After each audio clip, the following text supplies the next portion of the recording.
Hey cigar family, happy Sunday to you. Thanks for tuning in to my weekly top 5 cigar picks. These of course are the cigars that are coming out of my humidor, hopefully making their way onto your lineup for your week of smoking or helping you to expand your palate. That's actually the idea behind the weekly top 5, is just to get you out there and have you try some different sticks that are maybe out of your regular comfort zone. So I tried to do a nice little mixture this week for all of you. Starting with number 5, this is the cigar that I'm actually smoking right now. It's this very eye-catching, beautiful Romeo y Julieta. This is the part of the 1875 lineup.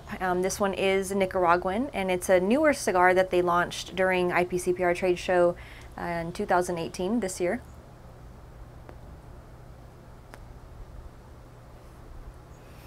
And I'm smoking it, and it's just beautiful. It has a really nice burn line to it, very easy draw. This one is 100% Nicaraguan tobacco. It's made by Plasencia at their factory in Nicaragua. They also have one in Honduras, but this particular one I was asking specifically, due to all the things that are happening in Nica currently, if this one was made in Nicaragua, and they said yes, it is. It is made at the Plasencia factory. And it's really nice. It starts out nothing crazy on the flavor profile. It just is nice and balanced. It's a really easy cigar to smoke. And when I say that, I mean like you don't have to prepare. Like there's some cigars that you really have to prepare to smoke if they're stronger, or you have to really think about what you're gonna, pair with it and things like that. But this one, when I say it's easy, it's just one of those any time of day, pick it up, whether you've had a meal, you haven't, you had a heavy meal, light meal, whatever, any time of day, morning, afternoon, evening. It's one of those, and that's what I mean by easy to smoke. So lots of, again, good flavors, specifically the flavors that I'm getting. It has the classic, anise. It has a little bit of a citrusy profile, kind of a lemon, grass, orange, not sweet orange, but just like that more tangy, citrusy type of a feel to it. You also get a nice little aged cedar in the background.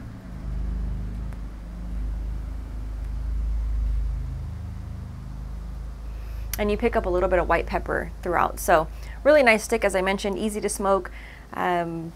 Definitely one that you want to try out in your lineup. Moving along to number 4 this week. This one's been in the lineup before, but it's a very nice stick. I need an extra hand. This is the Villiger La Vencedora. This stick I love. It's something that Villiger created as a kind of a follow-up to the Flor de Inclán, both of which are very good sticks.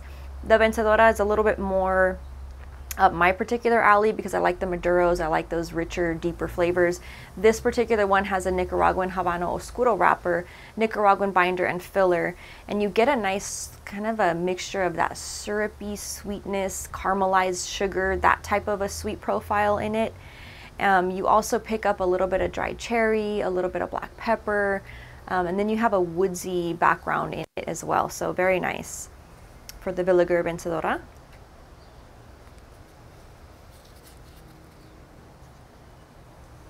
Number 3, this one I actually did a review of a while back. This is a beautiful stick. It's a wonderful Lancero. It does come in different vitolas, but I think that in this particular case, the Lancero really is the best experience for this blend.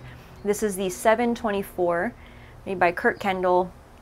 Really, really tasty. Love, love, love this Lancero. Again, it's just fantastic. Has a Brazilian Matafina for the wrapper, Costa Rican binder, and then 4 different countries represented on the filler. You have Colombian, Nicaraguan, Mexican, and Honduran on the filler. You get a nice mixture of a strong black pepper. You get the coffee bean. You get a little bit of chocolate and nuttiness to it. Just really nice all the way throughout. You get a lot of different complex but balanced profile, but again, tasty. If you could find it in the Lancero, that's my recommendation. But again, it does come in a couple different vitolas.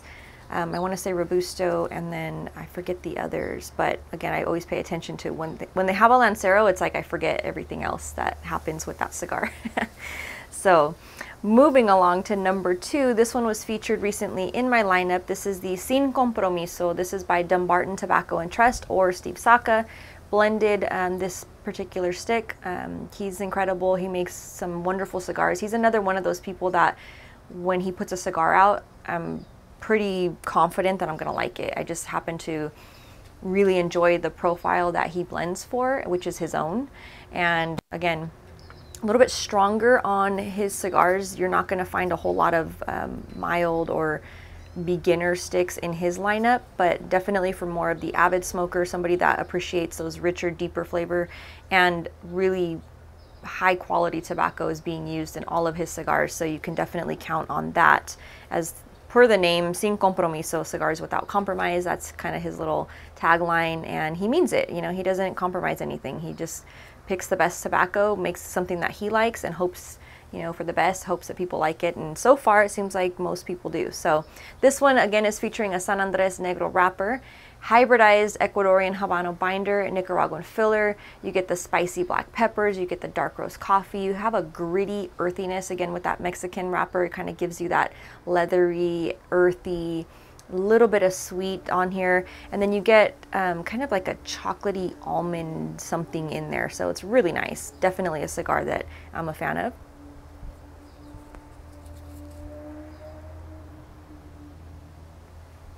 Moving along, ooh, there goes my ash. Moving along to number 1, we have the classic Joya de Nicaragua Antano. This is the dark Corojo. This one is an oldie, but it's a goodie. It's a great stick. I love the dark Corojo. There's a lot of flavor to this. Joya's doing a lot of fun stuff right now. They've kind of revamped, relaunched some of their classic lines and then come out with some new products. So they have a lot going on right now, but the dark Corojo is, again, one of my favorites. It just has a lot of flavor, a lot of richness to it. It's definitely a full-bodied stick. It's not one for somebody who's brand new to smoking.